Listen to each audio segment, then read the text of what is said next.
It's kind of like this concept of optimism and pessimism, where optimists encounter issues and they recognize that there are challenges, but there's always this underlying level of hope. And I think for me, as long as you kind of maintain that hope and you realize that you can make a change, I think that's where real work gets done.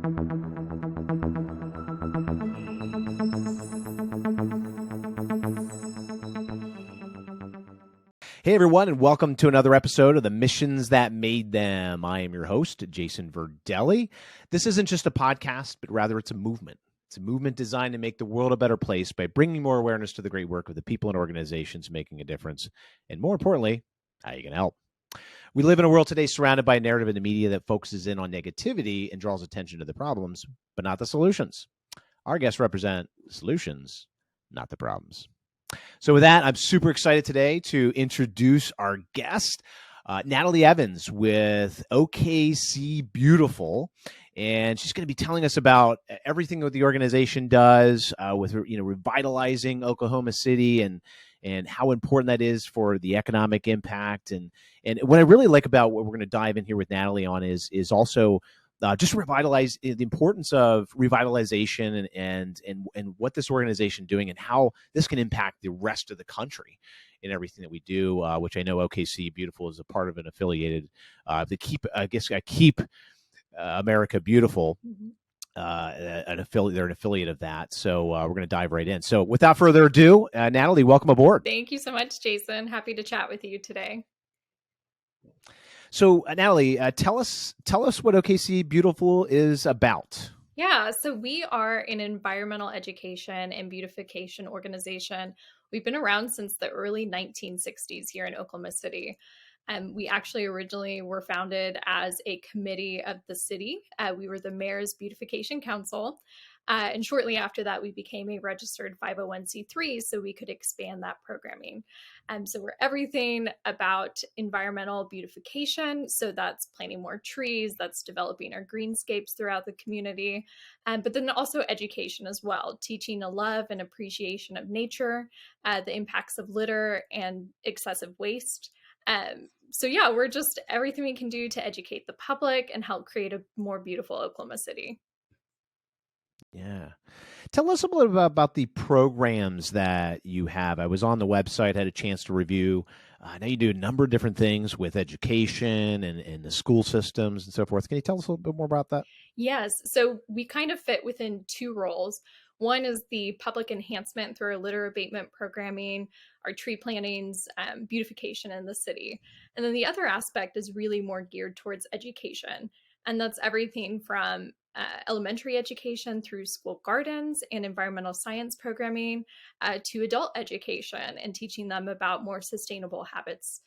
So we have about a dozen programs that engage over 5,000 volunteers every year and reach over 20,000 students every year. Wow. That's just, what I love about nonprofits, I always say this, is it seems like, there's, again, we live in this world where you're just surrounded with negativity and everything else, but there's so many great things that are happening behind the scenes, right? Or sometimes you don't know about certain organizations and so forth, but somebody out there, an organization just like yours that is focusing on educating and in really making the environment a better place as well as the city. So Natalie, tell me about what's something about that somebody that is living in Oklahoma City, something that they wouldn't know about the organization, some things that might be sort of under the iceberg. Mm-hmm. Well, you're totally right. I think oftentimes whenever people notice perhaps an arbor of trees or some nice landscaping or the fact that roadsides are clear of litter, and they don't necessarily know the organization behind that. Whether that's your local municipality who's doing that work or whether it's a nonprofit organization. So sometimes we are kind of that unseen force within a community. I think one thing is just the impact of individuals on our organization.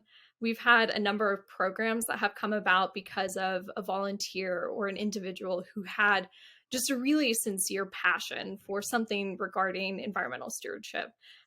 So an example would be we have a volunteer, her name is Cynthia, and she's volunteered with us since the 1990s. And she actually kicked off our elementary education program. She was an educator herself, had a passion for the environment, and she helped us create this program.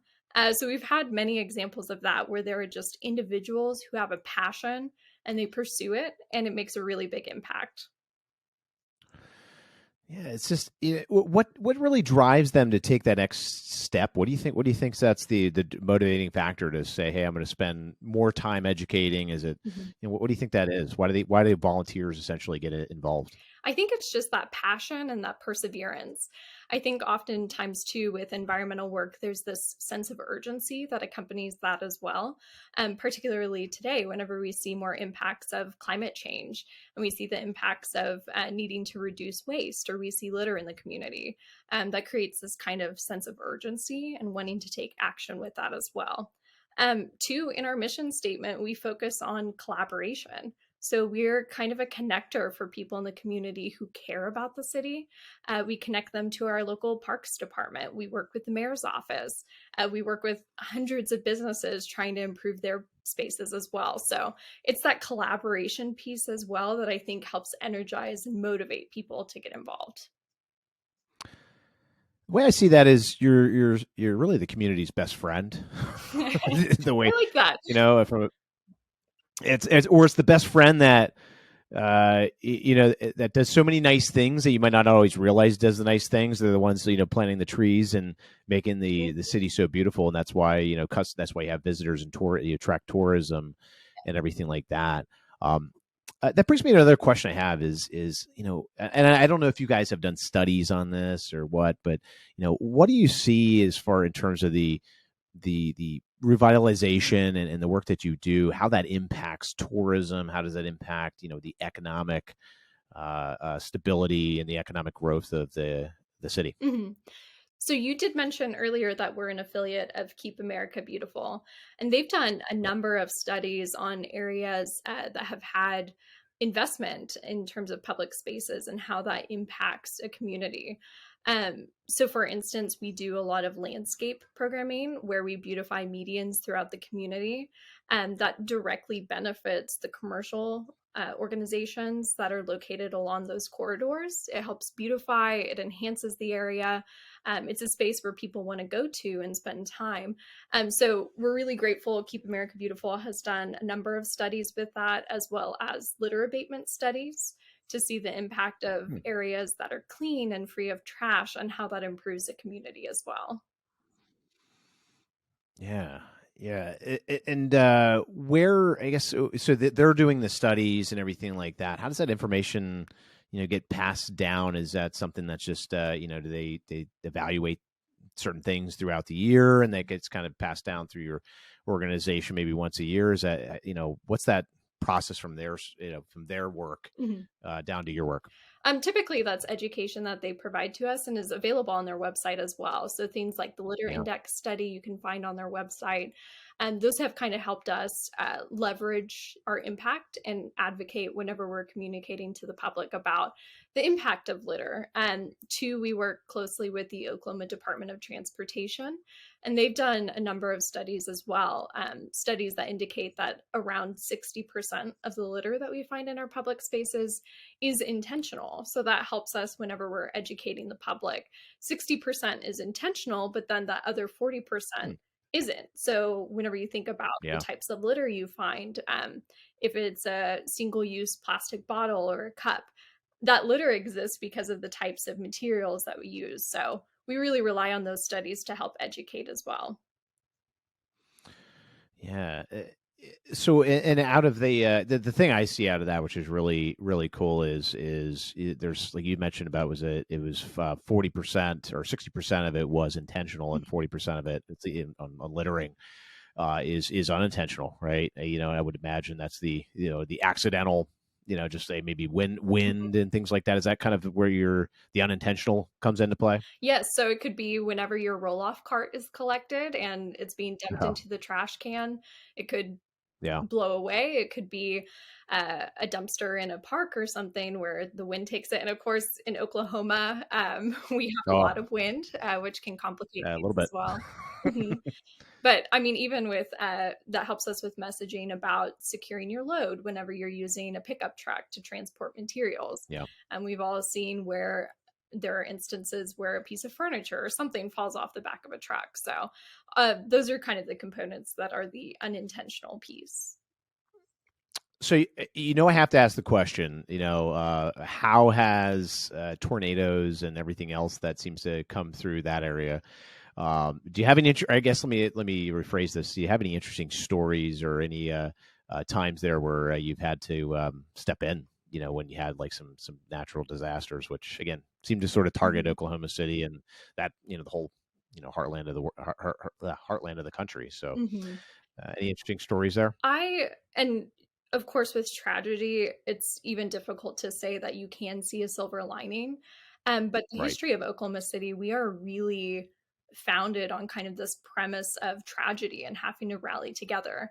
So the 1995 Murrow bombing, that was a huge Mm. catalyst for just a community that rallies together and comes together for a common purpose. And we see this huge volunteering spirit in the community and people who want to help build a better place. I think a lot of that traces back to the tragedies that we've encountered together. Tornadoes, we're right along Tornado Alley. And we've seen more specifically as a suburb directly south of Oklahoma City has experienced several tragedies in terms of tornadoes and severe weather events. And we've come together to help replant trees or come together to help beautify and revitalize those communities after the fact. And we had kind of a freak ice storm last October. A lot of the trees hadn't lost their foliage yet. Ice storm Right. came through and we lost a huge percentage of our trees.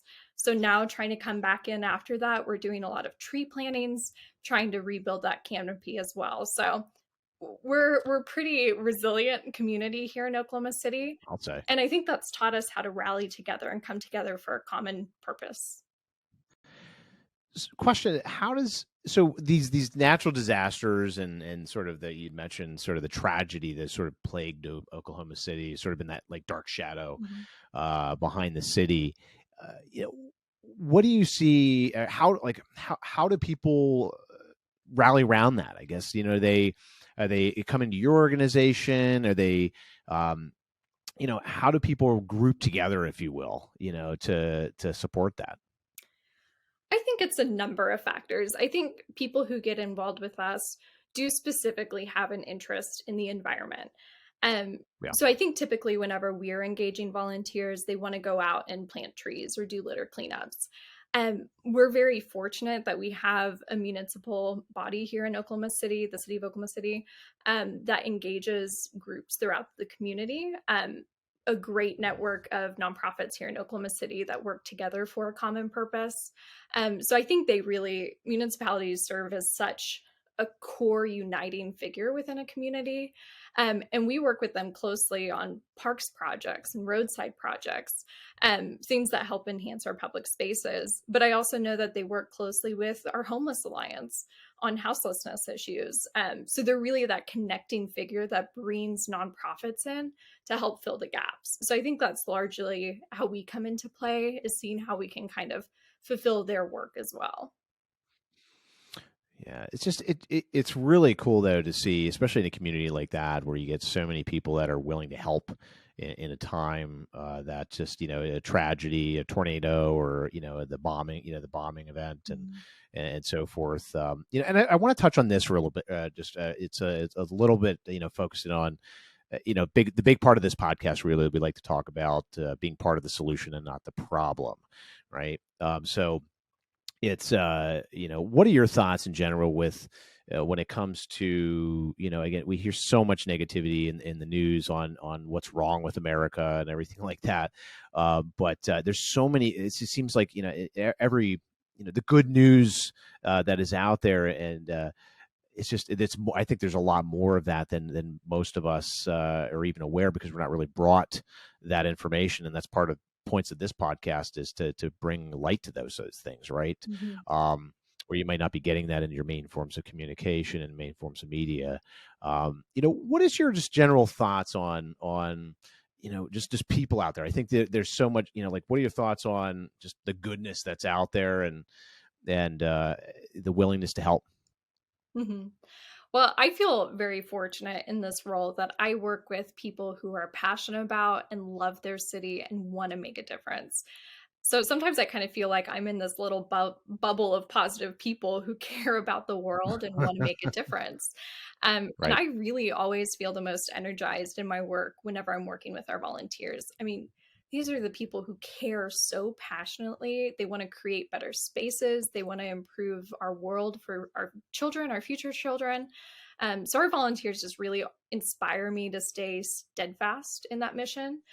So whenever issues like climate change or single-use materials seem like this insurmountable issue, it's the people who really care and want to make a better world that keep us going, keep us motivated.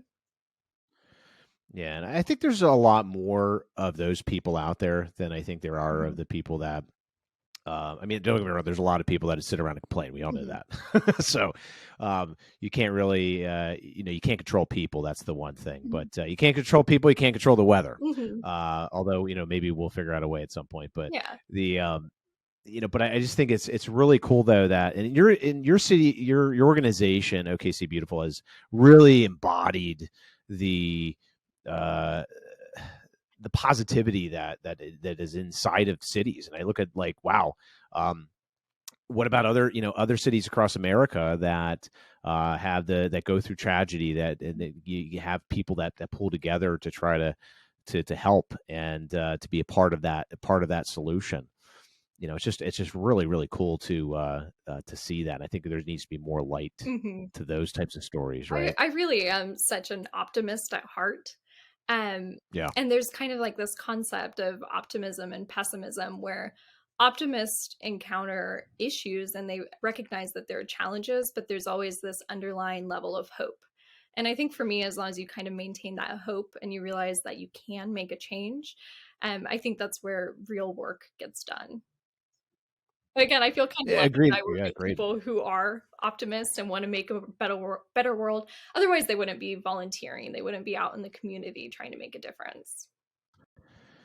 Yeah, and that's what it's all about. I think it's once and there's so much. I hear so many people that are saying, I'm so stressed out because of work. I'm so stressed out because of this and that, the media, and the world's crumbling and everything else. Which is really, at the end of the day, it's all what you let inside of your head. Whatever you let inside of here is going to guide whatever you're going to think and do and feel. Mhm. Right. So if one way is to say, hey, you know what, maybe look at a ways to get involved into the solution. So get involved into making the city a better place to work and live and play, Mhm. right? And taking action in that. So it's and you want to get rid of a stress and anxiety. Real quick way is to stop focusing on yourself and start focusing on something a little bit bigger, which even you start in your backyard, right? Mhm. And yeah, with that layer of optimism also comes a realism too, where we understand that we are working to tackle really difficult systematic issues. But ultimately, looking back to that sense of hope and focusing on where we can make an impact, we can still make change. Yeah. Mhm. Yeah, it's you make the change by but also by realizing and bringing or to realize what opportunities you have out there to participate. I mean, for volunteering, I mean, in your case, is that, how easy is it to become a volunteer? Super I would easy. imagine pretty darn easy, right? Yeah, we will find any ages, abilities. We have moms who will come with a baby strapped on their back to pick up trash. All Wow, generations come out cool. and participate, kids. Um, there's always a way that you can fit into a mission and help improve the world. Yeah, you're also like you're educating too at the Mhm. same time. Mhm. Right. So this isn't just, so if you have, what are your thoughts on involving, again, really anybody of any age really in that educational process? I mean, you have some thoughts around that? Yeah, I mean, as I kind of mentioned, we've focused in the past a lot on elementary education, and but really we've expanded a lot of our adult education as well, doing compost classes and recycling classes and gardening classes. You're never too old to learn a lesson. You're never too old to gain new Mhm. information or improve your practices. So really, I mean, all ages are engaged in our educational programming as well.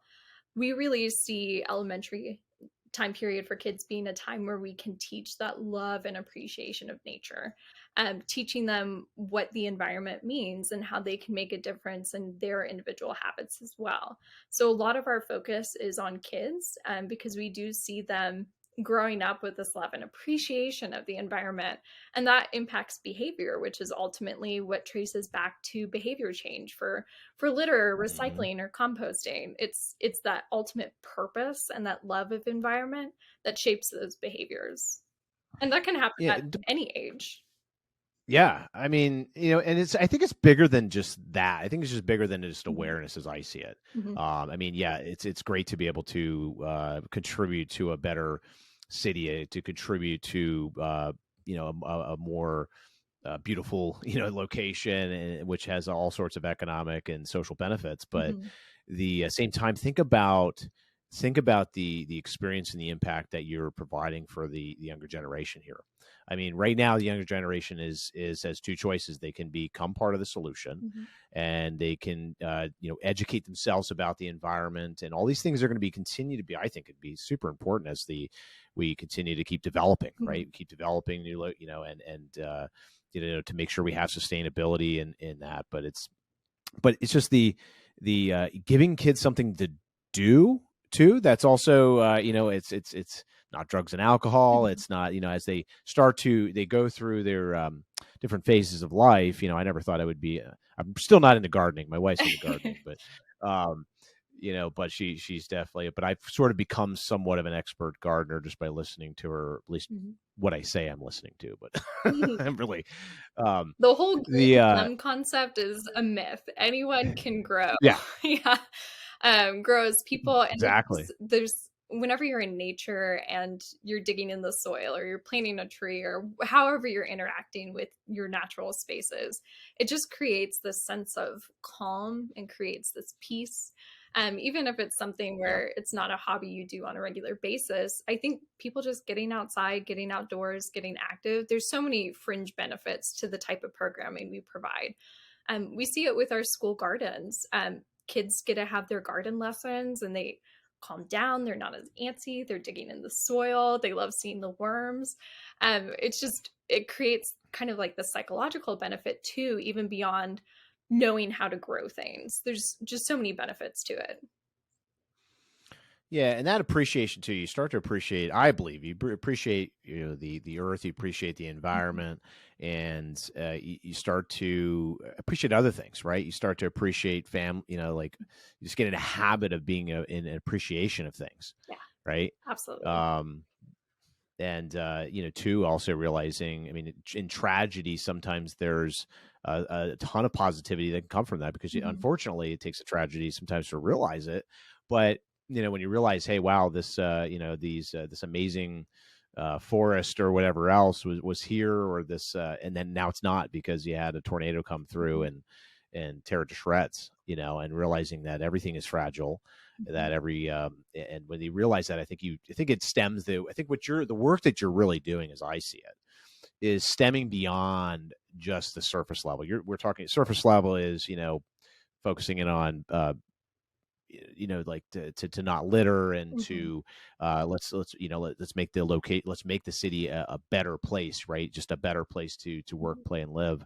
But the impact, I think, the deeper impact that you're having is a much deeper social impact, Mhm. as I see it. Would you agree with that? Oh, 100%. Our litter abatement program is our largest volunteer engagement program. So we have over 4,000 people that come out and pick up trash on an annual basis. And there's so many people that say the team bonding that they may go out with their coworkers or friends or family. There's definitely that social benefit where they're just outdoors working together on this common goal. It's a chance for them to kind of connect, get out of the office, team up on something that's not necessarily work related. So definitely the social benefits are far reaching.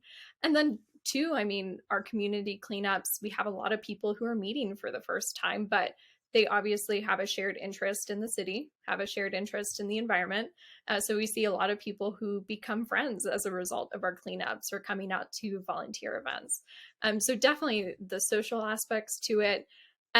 Two, I mean, the number of times during a cleanup that a volunteer has told me this is very therapeutic. Like I wasn't expecting like walking around picking up trash that it would be so therapeutic, but there's just something to having, I mean, we're humans, we like the instant Right. gratification.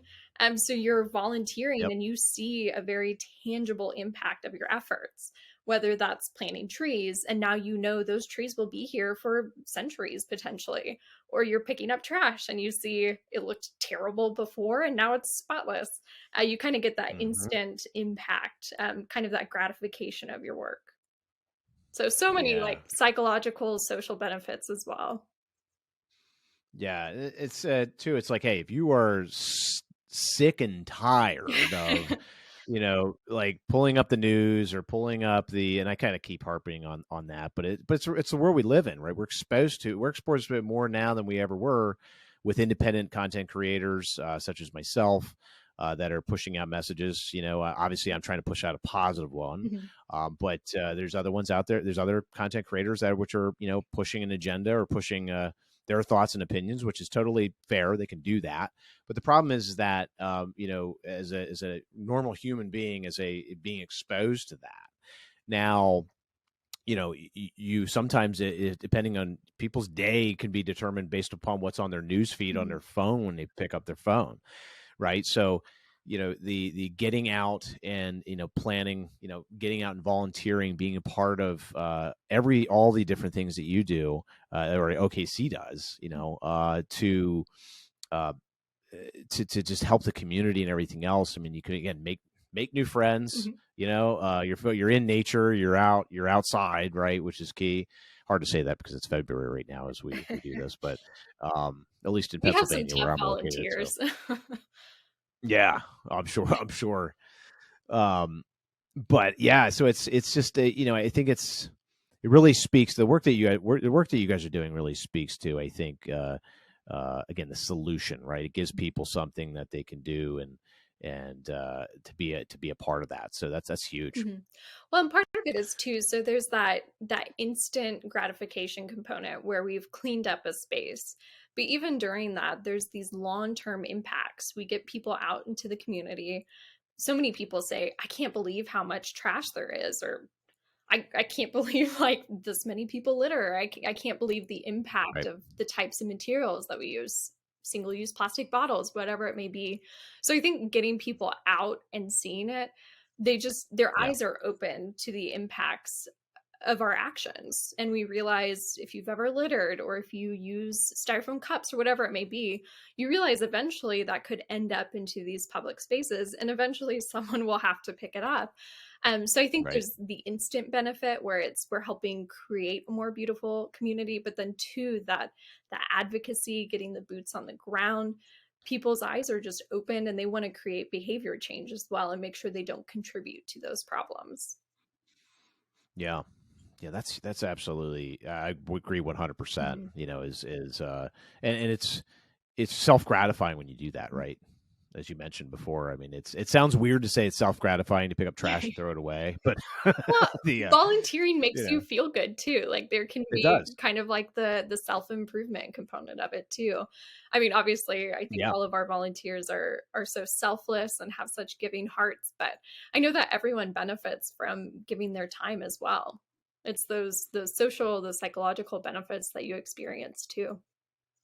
Yeah. Mhm. Yeah, and I think that's what's missing, right? That's what's missing. I think in some, and as you're watching this, you're looking at, okay, well, hey, well, look at my day. Look at take an assessment of yourself, right, and see, hey, am I stressed out all the time? Am I, whatever? I would probably say a lot of people, there's statistics out there on this, of course, and there's a lot of people out there that are stressed, small amounts, chronic stress, everything like that. I'm no doctor by any stretch of the means, no psychologist, but the thing is that when you start to, I do know this, is that when you start to focus in on a bigger mission and in something that is bigger than yourself, then it really, the psychological benefits that do come from that are huge, because you feel better you just feel better by, hey, look what I cleaned up something today, or I helped make the city a better place. I made it look more beautiful. Whatever that motivation is for you,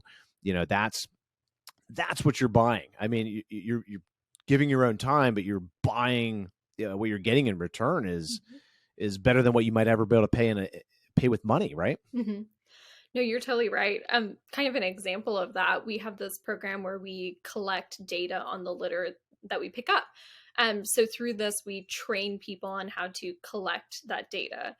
So with it provides a geotag of the litter, it provides type of material, type of object, and then does a brand audit as well. So we had a training one time, and afterwards we were just testing out, going around picking up litter. People were collecting data. And one of the volunteers turned to me and she was like, I pick up trash regularly, but collecting the data, building up this data pool so that we can actually advocate and create more systemic change, show people exactly what types of materials are being collected. She was like, I feel empowered. Like, I feel empowered as a person. I feel like these actions have a difference. I feel like it's working towards this bigger purpose, this bigger goal. And I think that's a huge part of it too, and why volunteers keep coming back is they realize they can make a change. They feel empowered. They're part of this bigger mission. And then they want to keep being a part of that as well. So you're totally right. Connecting to this larger purpose, this larger theme, and this mission that we can all share together, it makes a big difference. Yeah, and I challenge people out there that are listening to this, and of course, obviously, that are in the Oklahoma City area, then to try it. Right? You want to try something that's going to give you psychological benefits. You're going to try something that's give you better social benefits, maybe even economic benefits. Right? Is take part. And what's cool about what you guys are doing is you're providing the platform to be able to do that, right? So they're looking for how do I do that? You maybe not have the ability personally to go out and just start planting trees on the side of the street, but you have the ability within your organization to get involved and to be a part of that. And it's just the social, I mean, I love the psychological benefit of that, because it's like, man, imagine how you feel. Like, how does it feel when you donate something to somebody? How does it feel when you even help? I love it when I'm able to help somebody, like shoveling my neighbor's driveway. It makes me feel really, really, really good, right? Some weird way it does, because you feel like you did a service, and that right there is like, it's an awesome feeling. So, so how do people get those awesome feelings? How do they get involved, right? How do they get involved with OKC Beautiful? Yeah, so we have a variety of educational classes, volunteer opportunities. So you can find that all at okcbeautiful.com. We have an events calendar for upcoming volunteer events as well as educational events. And lots more information about our programs. Even if you don't feel like you can commit to being a regular volunteer, you can come out one time, pick up trash, come to a tree planting, work in one of our school gardens, and just kind of get a feel for the mission. We're happy to have everyone. Let us know how you feel after that too. Yes. Right. Yes. That's what you're getting. It's not just about the work that you do, but the feeling you get when you're done. Kind of like a workout. Same thing, Although sometimes I would probably say there's a lot of times where I'd rather be picking up trash and doing those things than be working. Well, I will say too, another fringe benefit of picking up trash or planting trees is you get a workout too. So just another. Yeah, it's true. Yep. The benefits. You can do it as fast as you want, or as slow as you want, right? Yep. You get that heart rate up a little bit. You get outside, get the fresh air, and you get all those benefits. So, Natalie, is there anything else before we hop off here? This has been awesome. I think bringing awareness to what your organization does, and I think just awareness to hey, if you're got nothing else out of this podcast, is to to look at ways to, you're looking at ways to de-stress, looking at ways to maybe build some more, get some more friends. COVID and the pandemic has sort of kept us inside. So here's a chance to get outside, to be a part of a bigger, social activity, and also get a great workout in the process. But, so I really appreciate that. But is there anything else? Is there anything else that you wanted to share before we hop off? I just say, no matter what your passions are, if it's the environment or the outdoors, if you love the arts or interacting with the community, there are so many volunteer opportunities, organizations all throughout, great nonprofits doing great work. Figure out what your interests are and go get involved with those organizations. We all thrive off of volunteers, and we need volunteers, and our work really doesn't get done without them. So if you're ever wondering, does my action make a difference? Would coming and volunteering help an organization out? It absolutely does. So find an organization in your community. If you're in Oklahoma City, we would love to have you. If not, there's thousands of great nonprofits out there that would love to have you as well.